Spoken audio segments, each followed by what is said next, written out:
You know, we are in the middle of a brand new gold rush, but the people staking their claims aren't looking for gold. They're hackers. And they've just found a massive new frontier to explore: artificial intelligence. And look, we're not just talking about tricking a chatbot into saying something funny or weird. This is a whole new level of corporate espionage. Just imagine it, getting access to customer lists, to trade secrets, to literally everything, all by going through a company's own AI. The stakes here are unbelievably high. If you've been around long enough to remember the early days of the internet, this is going to feel really familiar. AI security right now is basically the Wild West of web hacking. The kinds of vulnerabilities people are finding, like prompt injection, are just as common and just as critical as that infamous SQL injection was back in the day. So, what is this powerful new weapon that hackers have in their arsenal? Well, it's a technique that gets right to the core logic of an AI. And it's a problem that some of the smartest people in tech have called, well, potentially unsolvable. It's called prompt injection. And here's the wild part: it doesn't need any complex code. It's all about using clever, everyday language to trick an AI, basically turning its own brain against itself to get around all the safety rules it's supposed to be following. And if you think that sounds serious, you are absolutely right. When the CEO of OpenAI himself, Sam Altman, was asked if this was a solvable problem, this was his answer. He thinks maybe they can get to 95% someday. That missing 5%, that's a massive, permanent window for attackers to climb through. So let's actually get into the hacker's playbook here, because the ways attackers are exploiting this stuff, it's honestly mind-blowing. And what's so fascinating is how they hide these attacks in plain sight. I mean, take emoji smuggling. A hacker can hide a malicious command in the code behind a simple emoji. The AI reads the hidden text, but the security filters, they just see a harmless smiley face. Or link smuggling, where they trick an AI into secretly encoding sensitive data, like a credit card number, and hiding it in a web link that it then sends right back to them. It's insane. This all came together in one incredible and totally accidental hack. A hacker named Jason Haddock just asked GPT-4o to make a Magic the Gathering card of himself. But the AI got confused and made a card for itself.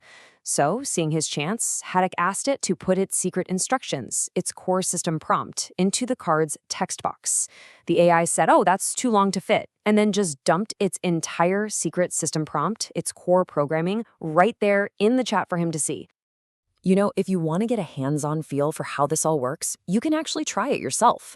There's this online game called Gandalf that challenges you to use prompt injection to get a secret password from an AI, and each level gets harder and harder. It's actually a lot of fun.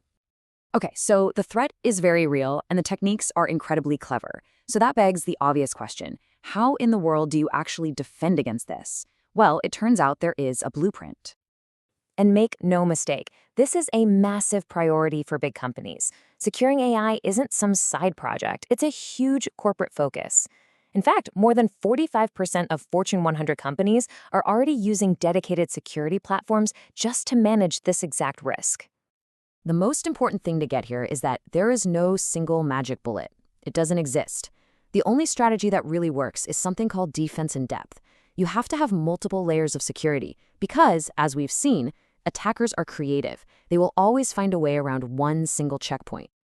And that strategy really breaks down into 3 core layers. First, you secure the basic web layer, old school security hygiene, checking all the data that's coming in and going out. Second, you put up an AI firewall.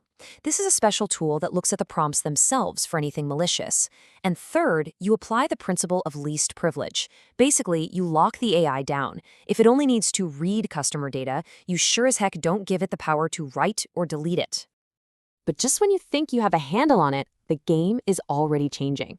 We're now moving into the next frontier of cybersecurity, where it's no longer just people hacking AIs. Now it's AI versus AI. And this is not science fiction. This is happening right now.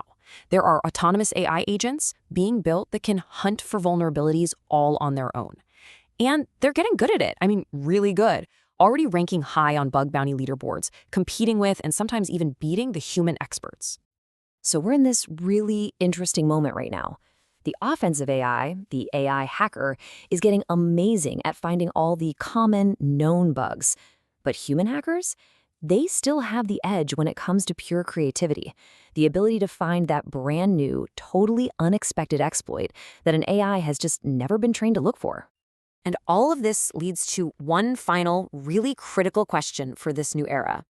As we build AIs that can hack for us and maybe one day even instead of us, finding flaws faster and better than any person ever could, you have to wonder, where do humans fit into the future of security?